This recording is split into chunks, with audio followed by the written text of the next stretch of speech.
Good morning mga friends. So mo-share lang ko no sa ako ang gilip up nga DE16T. Kumani siya. Sa una ana ra ni siya. So gilip up na mo og nilip up namin ng 2 inches. Ayan. So mahaba na kasi yung gulong ko is 13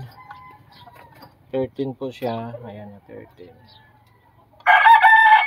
Sorry. 13 inches yung ano ko, yan 165 13. So yung ginawa pong pag lift up nito, ayan, dati kasi yan mababa, ayan.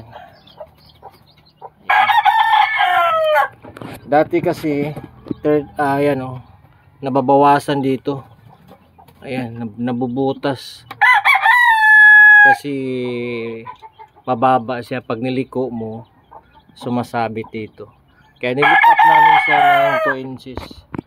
Pero ang ginawa dito ng mga mekaniko is nag-add lang sila, nagfabricate sila ng 2x2 na angle bar.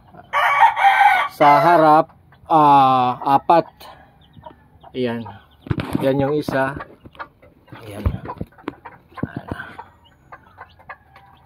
4 yung sa harap, at saka sa likod naman is 2. Ayan yung isa, kita nyo. Ayan. So nilip up siya, pero gamit yung yung angle bar. Hindi na sila naglagay ng mga guma na pang lift up, no? Wala nang nilagay. So yung dito naman sa likod, ayan, angle bar din siya na 2 inches, pinapabricate nila.